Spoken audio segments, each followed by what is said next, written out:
Good evening, everyone. Welcome back to the channel. Early transfer plans for Christopher Vavell, Dan Ashworth and Jason Wilcox in the mix. They are planning for the upcoming windows. We've got plenty of news to discuss on today's show. It's probably going to be about an hour long. It's absolutely jam-packed. We've got two names to discuss in regards to the left-back area. I want to get your thoughts on that. Who would be a better profile for us specifically? We've got updates on Leny Yoro. There's a lot of talk about Marcus Rashford in training and a few other little bits. We've got updates on the stadium and regenerational plans. Some further updates, should I say, because we've already spoken about it quite a lot in depth. And also, we've got Erik's Ten Hag's press conference where he speaks about Luke Shaw. He speaks about the Europa League. He speaks about too many games. He talks about Jamie Redknapp. He speaks about FC 20. There's loads of stuff in there. So, like I said, this show is probably going to be about an hour long, so strap in. A lot of news to get through. So I will come to the comments and I will float in and out. But yeah, very excited because there's a lot of stuff to talk about. So we'll kick things off with the left backs. Last night we had some news coming out from Ben Jacobs that Manchester United still want a young left back. Bournemouth's Milos Kerkez is one profile explored, but Bournemouth wanted close to £40 million last summer to either consider a sale. Although Bayern Munich's Alphonso Davies is another name considered by United. The strong expectation remains that he will still join Real Madrid on a free in a transfer window next summer. I mean, we've heard that before, haven't we, with Leny Yoro? But look, first and foremost, I'm going to dive into what kind of players they are if you haven't watched them frequently. Which one would probably suit us a little bit more, and which one is more realistic. So that's where we're at with the left backs at the minute. I think both are fantastic options. 40 mil for Kerkez is a little bit pricey, but then you look at the market as a whole, left backs, it's not exactly popping off. There's not millions of options that you can go for. So it's quite a restricted market at the minute. I wouldn't rule out Alphonso Davies just because of Real Madrid as well, just to kind of add that on because of the whole Leny Yoro situation. Real Madrid expected to get him on a free, and then United came in with a bid. Now, the difference is with that now is obviously we've only got the January transfer window to do that. And they can start speaking to other clubs like pre-contract agreements in January. So how that would work on a technical standpoint, I don't know. But I think he's a decent wing back. If you've watched Alphonso Davies before, dynamic, explosive, well known for his incredible pace and dribbling. His attacking instincts are fantastic. His primary strengths are more overlapping runs, kind of recovering quickly in defensive transitions. He's electric on that left-hand side, and he's something I think, at least, or someone who would excite the Old Trafford crown. Dribbling ability is outstanding for a fullback. He can glide past defenders in a 1v1 situation. There was a game in the Champions League last season. It might have even been against Real Madrid. Maybe, I think it was, where he bangs it on his right foot in the top corner. It's like an unbelievable finish. He can contribute to goals and assists on a regular basis. The only thing with Alphonso Davies is sometimes his attacking focus can sometimes be a bit... He can have the blinkers on and not realise what's going on behind him and can get caught in kind of defensive phases. That's the only kind of criticism with him, and he gets caught out of possession a couple of times. Milos Kerkez, slightly different, more of a modern attack-minded left-back who kind of blends pace and aggression into his game. Energy on both sides of the ball, pretty comfortable in a lot of areas of the pitch. Likes bombing on, likes those overlapping runs, which again, Marcus Rashford would really benefit from.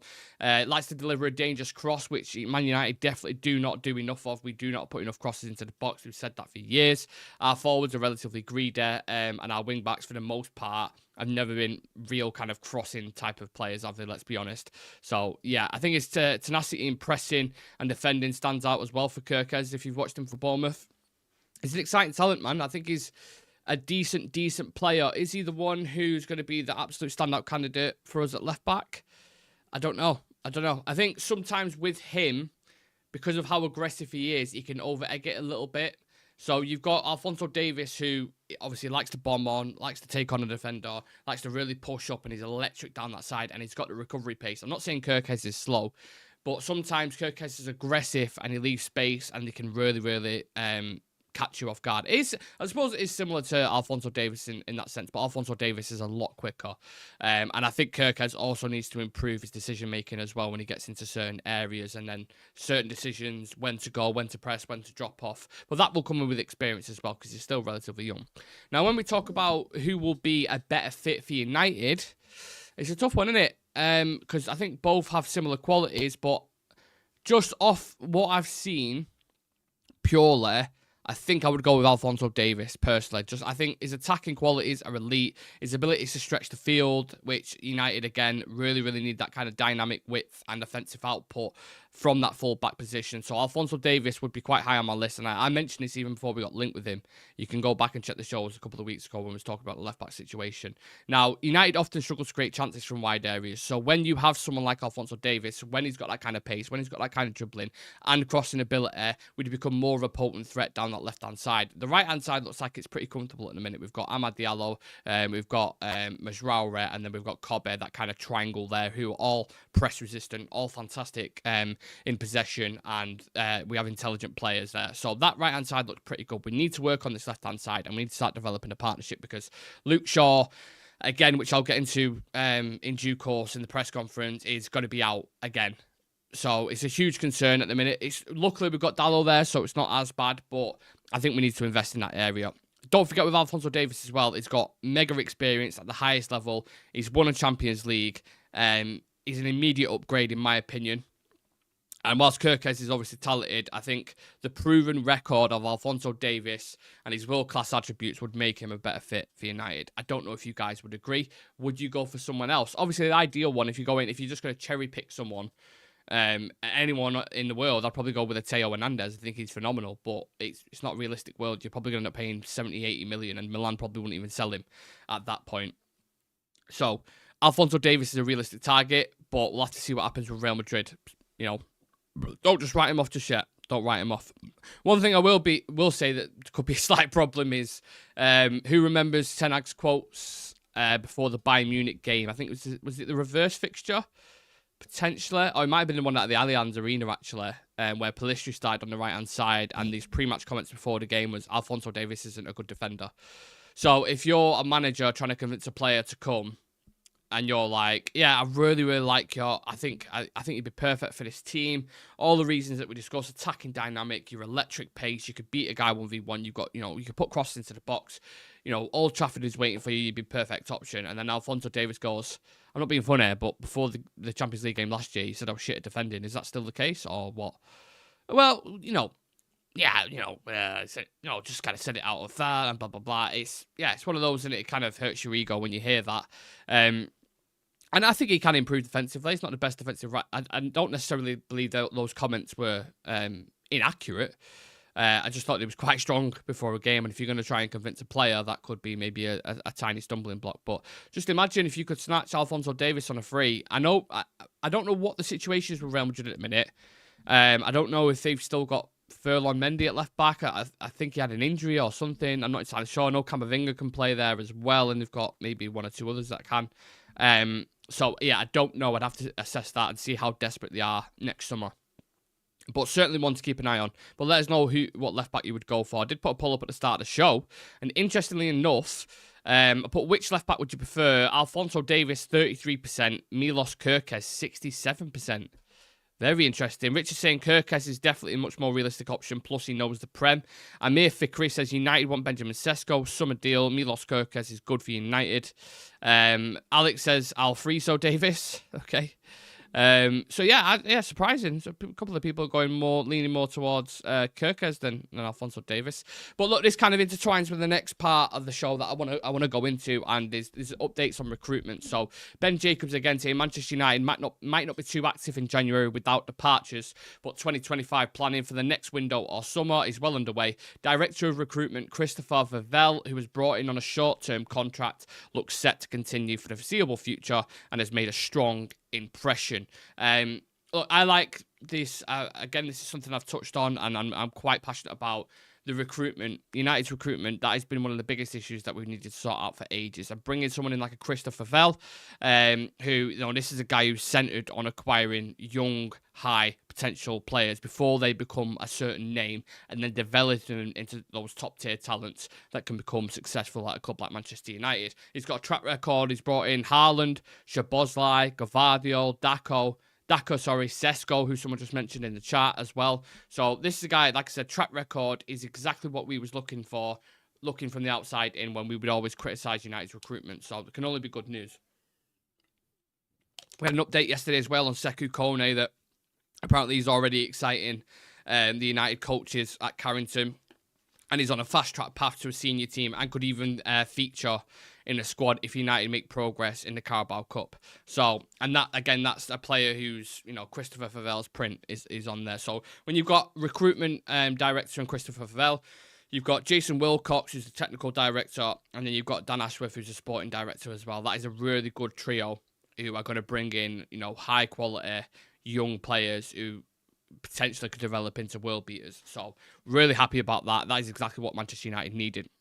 And when we're talking about bringing in world beaters, Leny Yoro, who obviously was very expensive and different price to Kone. He was £1 million. Leny Yoro a bit more developed in that, but he's someone who we've brought in this window who looks very, very promising, probably the best in his age range at the minute, in terms of, a centre-back. But he's desperate to be fit. Again, this is the same thing from Ben Jacobs' article. He's desperate to fit and match sharp in time to feature away at Arsenal on December the 3rd. He could be back on the grass in mid or late November if recovery and rehabilitation goes to plan. I mean, it was a huge blow in pre-season, wasn't it, when he went down? We got glimpses, little small windows to see what he's about, comfortable on the ball, decent recovery pace, made a mistake, made up for it, good in the air. Physically dominant. I think he looks really, really good. My question is, when he does come back, and I'll go to your comments, so make sure you get your opinions in. When Yoro does come back, how do you manage that game time? Is it a case of, does he small cameos, and is it Carabao Cups and European leagues? If his performances start becoming undeniable, do you then push him into the team? If so, then who loses the place? I know Ten Hag touched on it in the press conference today that there's so many games and everyone's going to get minutes, but will it be enough minutes is what I'm saying, because Yoro's gone from Lille playing regular Champions League football, game in, game out, some of the most minutes in the league at such a young age, to then being a bit part for United. I don't know how the dynamic's going to work. And also, who would complement? That's a question to ask. Who would complement each other better? So Yoro and Delay or Yoro and Martinez? Because obviously Yoro very physically strong, dominant in the air. I think because you have Lisandro Martinez, who's got kind of comfort in distributing the ball from the back, and he's a tenacious defender and he's a leader, and he's got more kind of, I think he would complement Yoro's more traditional defensive attributes, just personally. I think Lisandro and Yoro would work better, and obviously Lisandro being left-footed as well. So you've got a nice kind of balance there. With Delay, I think he's got a similar profile to Yoro in terms of being physical, ball-playing defender, which might decrease the kind of versatility of the partnership. Does that make sense? I don't know. I think Leacher and Yoro would be the ideal scenario, but then De Ligt's performing really, really well. He's a threat from set pieces. He's decent. He's a leader himself. So I don't know how they're going to do it, but I suppose it's, again, when the main conclusion of this, when we always have these arguments or conversations, is the fact that at least it's a headache. It's a nice headache to have. We're not sat there saying Casemiro with Evans or Casemiro with Maguire. Do you know what I mean? It's like we're actually picking from top range talent now. So yeah, but that's just my opinion. I think Leacher and Yoro would work better. Yoro will work into the rotation. Leacher can't risk another injury, so shouldn't be a problem to balance them. Personally, I think it's great to have those options. That's from Richard. I agree, Richard. Bang on, mate. Bang on. Absolutely agree with it. Yeah, and look. We've had a decent window in the Ineos. One window so far, and you can see the young players that have come in, the depth that we're starting to get now. You look at our bench the other day, I can't remember who was on it, but it was like Mount, Xerxes, Rashford, Casemiro, Ugarte. That's on our bench. Højlund. That's our bench. That's pretty good depth. You have another one or two more windows where you bring in a couple of more 23 to 25 age range, let's say, a couple more 18-year-olds and 19-year-olds, some talented kids. Like, you've got longevity there. You look at any other teams who are around us. I always reference Arsenal, but that's because they've got the two centre-backs are relatively young. David Raya's not fucking, 30-odd. I don't think he is, at least. Ben White's, 24, 25, I want to say. You go into the midfield, Declan Rice is still, I don't even know how old he is now, 23, 24, is he, I think? Ødegaard's young, Saka's young, Martinelli's young. Like, they've got the whole age range, and that's something I've pushed on a lot. United need to bring that down. With players like when De Gea was here, when Ronaldo was here, Cavani, obviously Casemiro, Eriksen. It's okay having the odd one because you need experience in your team. I'm not saying don't have any at all. But, for longevity, And so you're not spending every single window a lot of money. It's better to bring in these players because you're like, right, that position's covered for the next 5 years. With Leny Yoro, that position's covered for the next 5 years. So we're fine. We don't need to worry about that then. So the next market, we can prioritize and we can focus, like, ideally on a left back, a fit left back who's going to play week in, week out, retain his value. And then we can focus on other positions and then so on and so on. You know, it becomes like a snowball effect. Personally, I think it's great. Sorry, I read that. Amir Fikri says, I don't know who needs to hear this. Manchester United is the best club in the world. Punch Paint saying, fun factor, not so fun. Bars in Boston don't have happy hour. Oh, no. I always forget you guys. Wait, are you guys 6 hours behind or ahead in Boston? I always forget with America. Right, we're going to talk about Marcus Rashford in a minute. 2 seconds. So, again, Ben Jacobs been very, very busy last night. Quite a few dimes that he was dropping. Sources say Marcus Rashford has looked extremely sharp in training at Carrington recently. Many people are impressed with his performances, and people are growing confidence that he could potentially bounce back to the Rashford that we all know from the first season. I mean, what level realistically is bouncing back to? Like, what do we see? Do we see Rashford getting 20 goals this season? Or do you guys still think that he's not going to turn up and it's going to be, 7 or 8 goals and he's going to... Do you expect a Marcus Rashford bounce back is what I'm saying. How much of our season depends on him as well? Because when you bring in players like Xerxes, who I think that partnership in itself is going to be interesting. Maybe it'll be similar to Martial and Rashford. The emphasis then becomes on the wingers, doesn't it, when Xerxes plays? Because he's not going to be one who's going to be bagging the goals. He's going to be one who's going to be supplying them. So, the reason why it worked with Liverpool so much is because Mane and Salah were absolute bagsmen. And we had that season where we had an almost identical when we had Martial, Greenwood and Rashford. And they had 50-odd goals and a load of assists between them. And then there was like Firmino, Salah and Mane who had like 60-odd goals and a load of assists between them. So you need killers on the wings. If Garnacho steps up his goal-scoring prowess and Rashford does it, we might be okay. But it's a big if. There's a big kind of asterisk and a big question mark alongside him. You have to question with Rashford as well at the moment, how much does the environment around him help? Because it does seem more positive now. It does seem like there's less pressure. I think this is something that came into the forefront of my mind last night. With the comments that Ineos made about, look, it doesn't necessarily matter, like you have to finish top 4. We want to see a consistent style and we want to see it change and we want to see evidence on the pitch that we're going a certain way and we want to implement this, attacking style of football. So, maybe this is some of the approach with Marcus where you go, look, the past few years, there's, been chopping and changing managers. It's been a really windy conditions. It's been all over the place. It's been an unsettled environment. It's settled now. You just go about your work. You put the extras in. Don't worry about anything else that's ongoing. We've got that covered. We're going to take care of it. We just want to get you back to the absolute best, and we'll do anything we can to do that and bring in certain coaches. And maybe Ruud van Nistelrooy is helping him with his movement and stuff. I don't know. But, yeah, I don't know. I said in the season preview, even before it kicked off, obviously because it's a season preview, that I think he can... I think I said 20-plus goals. I think he can get... maybe that's putting faith in nothing, but I think he can. I think he can bounce back. I've seen signs in pre-season where, where he's looking sharp, and even there's a lot of journalists who were covering pre-season who said he's looking good, we could bounce back. So I don't know. I think he can. And I think he's going to score tomorrow. I think he starts tomorrow, and I think he scores and gets a couple of goals in the Europa League. So I'm happy. I'm happy he's happy. I just hope he starts scoring more goals now and gets back to the form that he was in the first season. Start seeing that, that celebration again, all these kind of things. Now, before we get into the press conference that Erik Ten Hag did about half an hour ago, I mean, there was people were saying Mazraoui was alongside him, but I haven't seen that. I don't know if that'll be released maybe on an embargo section or something, but I didn't see Mazraoui there. I'm not entirely sure. Maybe it was. There is quotes coming in from Mazraoui. But yeah, I'll dive into it in a moment. There's a slight update on the stadium regen again. So United's regenerational project could be worth 7.3 billion per year to the UK economy. Assessment by global firm predicts huge impacts with 100,000 stadium, 92,000 jobs, 17,000 homes and 1.8 million visitors. And the mayor of Greater Manchester, Andy Burnham, also said, I think this would be the single most significant football location in the world. Now, this is something that I'm I'm passionate about, simply because I'm 2 minutes down the road from Old Trafford. It's literally around the corner. I'd probably say about 5 minutes, actually, in a car. And then, obviously, Salford Quays is really close to me. And the whole Trafford Park is literally, like, there, right there. So, extremely passionate about it. I think what they're going to do to the area will be life-changing in that sense. I think, like I said, I mean, the numbers don't lie. 92,000 jobs, 17,000 homes.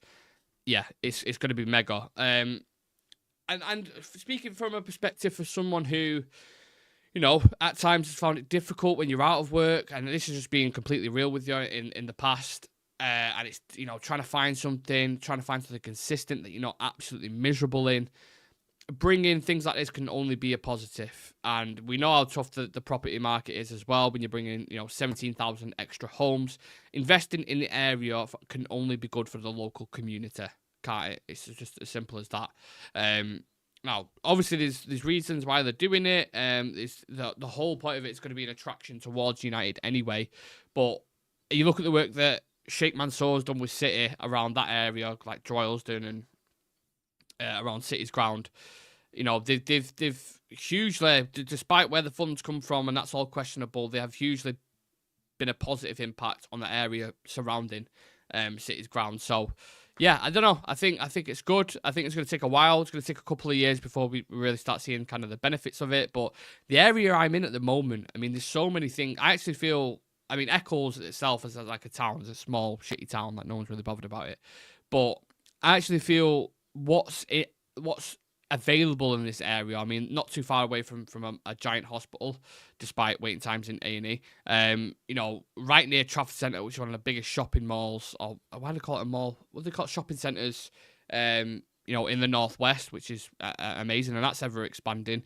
You've got a new £200 million water park that's being built around there. You've got Old Trafford that's down the road. You've got Salford Quays, which is, you know, really nice kind of waterside, if you want to go for a drinks and a meal and stuff. Like, the whole area is becoming really, really nice. 100 years ago, 50 years ago, we didn't have none of this stuff. So, yeah, I actually feel quite lucky. People might not have that perspective on Trafford or Eccles or anything, but, you know, there's a lot worse places you can be born. Trust me. So, I'm passionate about that. I think it's only a good, positive thing. I'm happy, yeah. Rashford must score versus 20. Big up Real Reds talk. Can Xerxes and Højlund work together at United? I think so. Certainly, yeah, I think so. And we may even see it. Who knows? You may see it on Thursday. Tomorrow night, sorry. Ugarte has to start no matter what the rotation level. Hopefully he does. Right, let's dive into the Ten Hag quotes, and let me just get a swig of my drink, and then we'll discuss the situation. To be fair, I dived through that news quite quick, so we can spend a little bit of time on Ten Hag's presser. So, Erik Ten Hag, Europa League press conference. Obviously, he was always going to be asked about the time at FC20 and his career and stuff. He said, 20 brought me a lot. I was put through their academy, so for me, a great deal of history there. All of the teams, 20, I follow the most. I watch as a fan, not as an analyst. It's a different way of watching their games. And he said, I would have preferred to play against somebody else. It's not nice to hurt something you love. And it'd be like for any one of us who's in the chat now watching, if you're managing Manchester United, if you're managing a club, sorry, and you come up against Manchester United and you know you're going to win or you've got a really good chance, you're like, you know, it's a team I support, it's in my heart, but you've got to be professional, haven't you? So, a very romantic tale for Erik Ten Hag to go from, you know, I bet it's put quite a lot of things into perspective for him, hasn't it? To go to be a massive fan of the club for FC20, to then play for him, to then, I think he became like a youth coach or academy coach, and then became an assistant coach, and then he became the main coach, and then moved on to, I think it was Go Ahead Eagles. Was it Go Ahead Eagles, actually? I think it might have been Go Ahead Eagles. And then I think he got the job at Ajax, and then the job at Manchester United. So, yeah, he's managed a couple of huge clubs, and I'm sure sometimes he sits there and he thinks, what a ride it's been so far. Let's see where the next kind of 5 to 10 years takes me. So yeah, it's a nice story for him. I'm happy for him. But the ultimate thing is that we get the job done and we get the win. We've also had an update on Luke Shaw, which isn't a great update, and I think a lot of people was kind of expecting anyway. But Ten Hag has said Luke Shaw could now end up returning after the October internationals. He says, I think it is probably, but I can't say 100% sure. The plan is to be back before, but again, he's saying, but I can't be sure, you never know. So there's obviously concerns there. He also spoke about the UEFA's format as well. He said there's too many games, too many competitions. It's clear the players are overloaded. This is not good for football. Maybe it's good for commercial reasons. And something that Rodri's spoken about, something that Varane's spoken about. A lot of players in the game are getting to that point in a minute where it's like they feel like they're being treated like cattle. And I think they are. I think they're right in what they're saying. People will always throw the line out that, you know, they get paid hundreds of £1,000s a week. It doesn't... Does that mean then they could just play 7 games a week just because they get paid a lot of money? Do you know, like, where's the limit do you go to? Is there going to be a time in football where they're going to be playing 4 games a week, 5 games a week? And in which case, the quality just gets taken out because it becomes a lot more spread then. Teams are going to have, you know, squads of like 45, 50 players like Chelsea, and that's going to become like the normal thing. Where you're going to have like 2 teams of starting 11s because of how many competitions. You've got FIFA Club World Cup, you've got Carabao Cup, you've got FA Cup, Europa League, Champions League, Europa Conference, you've got Euros, you've got the World Cup, you've got the Premier League. You know what I mean? Like, it's just shitloads of games that are just, you know, destroying the quality of football, I think. So I think the right to have absolute concerns about that. And I think what one of the journalists mentioned to Ten Hag was, well, should players go on strike about this? Is that the only way to turn around? And he was like, well, United as a club can't do anything just on their own. It has to kind of be like a unity. Similar to what happened with the Super League, wasn't it? Obviously different circumstances, but when everyone comes together, you can make a change. But it's all money, money, money, money, money. That's all it is. More games, more money, more viewership, more sponsorships, etc., etc., etc., etc., and so on, and so on. So, yeah. Ten Hag obviously concerned with that, and why wouldn't you be after the season we've just had last year? A crazy amount of injuries. So, yeah, I agree with him on that. You got asked about, you know, not scoring enough goals. Is it a concern? Is he worried about this? He said, we are creating a lot of chances, and that's the most important thing. We're getting in the right areas. He thinks the goals will come. And that, statistically, is a fact. We've created the most big chances in the league, 17, I think it is. Or at least we're up there with like a Liverpool or a Man City. Maybe because of Man City's game against Arsenal now, when I come to think about it, because of the red card and stuff. Maybe they've got above us, but we're right up there. If you converted your chances, the games could have been very different. I watched a highlight clip last night of all the big chances that we missed, and I was like, oh my God. I can't believe it. Some of them, like, Bruno missed a couple against Fulham. Xerxes missed a couple against Liverpool. Garnacho's missed quite a few. You had the one against Fulham where Rashford squared it. It was just an easy tap in and they messed it up. Is it the bar? Bruno's at the bar. You know, we missed a couple of opportunities from set pieces. Yeah. And the one consistent thing, every time Bruno shoots, he seems to do the Trivela shot. And for anyone who doesn't know what Trivela shot is, it's just like the outside of your foot. He seems to be always trying those finishes, and I don't know why. And it doesn't seem to be coming off. So, yeah, we need to start converting chances. If we do, you'd actually be pretty confident, because you look at the first 45 against Palace, you could be 3-0 up there and coasting, and the game completely changes. If you don't score the goals, the dynamic of the game doesn't change. The way Ten Hag sets up, it's very important to score the first goal. If you don't get the first goal and the game lingers on, and Palace have one chance like they did against Andre Onana, when he had to make that double save, you can get killed off in games. You have to be ruthless in this game. Have to be ruthless. So, yeah, we need to start scoring goals. And that'll start coming from your Brunos, your Garnachos, Ahmad as well. Marcus Rashford is another one. Let's get double figures with each one. You know, you look at Arsenal, again, I hate always using them as a reference, but Saka, double figures in goals and assists, I think. Same thing with Ødegaard. Havertz, Martinelli getting up there as well. Everyone contributes as a unit, and we need to do that. Just the last thing on Marcus Rashford. Ten Hag got asked about Jimmy Redknapp's comments again and got pushed on this.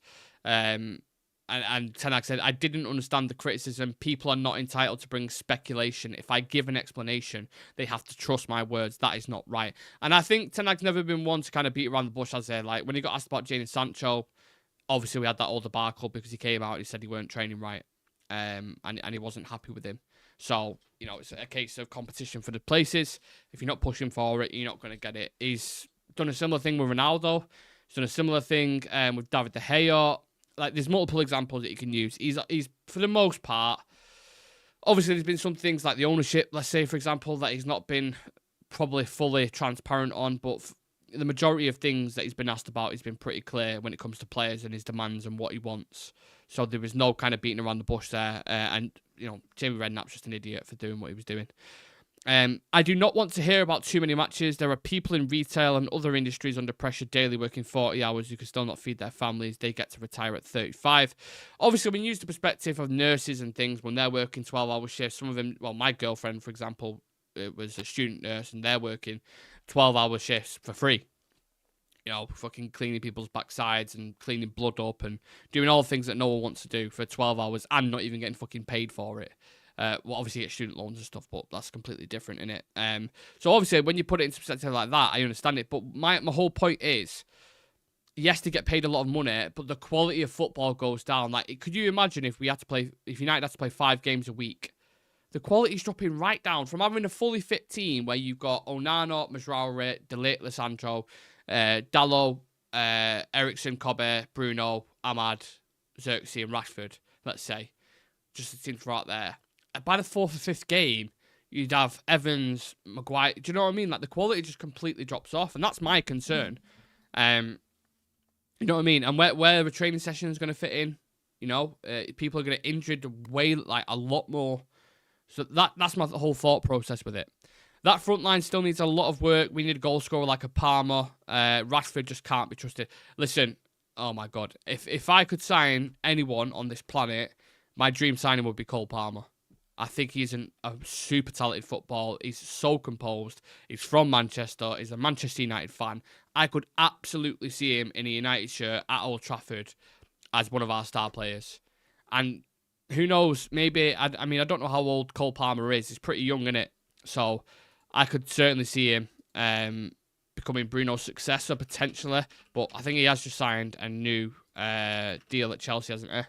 22 years old.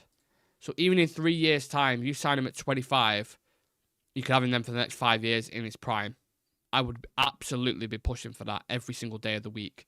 Love him as a player. Manchester is red forever, says Alphonso Davies. Kerkez, not good in defence, but very good at attacking. Yeah, I think the next summer window just kind of come full circle because we started off talking about left-backs, didn't we? I think the summer window next year is fascinating. Who we're going to go for, what positions are going to be priority. Will we still need that deadly goal scorer? Will we need a few more additions in midfield? You know, left backs obviously going to be the priority. Centre backs, is that covered now for the next 3-4 years? Will that not be a focus of United, having Yoro, De Ligt, Lisandro? Maybe you do need another one if Maguire leaves because he's got a year left on his deal. The right back, I think you're pretty sorted if Dalot and Mazraoui, you know, manage to stay there and we sort the left back situation out. So yeah, we're getting there slowly but surely. We're building bricks, and that's the main thing. Andy Williams says we need to move on from Rashford. Feels like every season depends if he could be asked. I mean, it's a debate. I would not necessarily disagree with that. It's definitely a talking point. But for now, he can't be sold, can he? The window isn't open. So I'm just backing him and hoping that he comes back into form, because if he can, I think he can score 20 goals this season in all comps. I can. Cole Palmer's a Manchester United fan. Yeah, he is. Nico Paz is perfect replacement for Bruno Fernandes. I haven't seen Nico Paz, I have to be honest with you. I mean, there's multiple players I can think of who I think absolutely could do a job there. And I'm not talking about Bruno Fernandes being replaced, just be disrespectful. I'm talking about, like, it's going to become a point, he's 30 now. You know, he's in his last kind of big contract. In 2-3 years' time, you're going to need a contingency plan. And I think someone like Cole Palmer, Florian Wirtz, you know, there's multiple players you can go out and get who I really, really like. That area in the market is where I'm like, oh, there's quite a few that you could go and get. Other areas, I'm slightly concerned. So, yeah. I like Girona left back as well. Yeah, Gutierrez is decent. I'm sure there'll be a few names that United have got on the list. And I trust in this strategy and recruitment now to get it right, so hopefully they do. Now we're going to be back again at 7 o'clock tonight with a few of the lads. Thank you to everyone who's tuned in. Been relatively quiet in terms of numbers today, but I think some people are busy or doing whatever. I haven't seen Random Guy, I haven't seen Man Damned United, Steph, I haven't seen, I don't think, in the chat, McMillan, Dan Fenton. It's been, yeah, a couple of you guys missing, so if you are watching this later, we've missed you. I hope you are all okay and well, and of course with everyone in the chat as well. Please do smash a like on the video for us. We're five subs. Look right here, 5 subs off 7,000. So if there is anyone new who's just tuning in, it takes 2 seconds. Please do click that button and become a part of the Real Red Ultra community. If you want to become a member, click the join button next to the notification bell for exclusive content, badge 16 name, and some kind of cool emojis that you can use as well. Thank you everyone for tuning in. I'll see you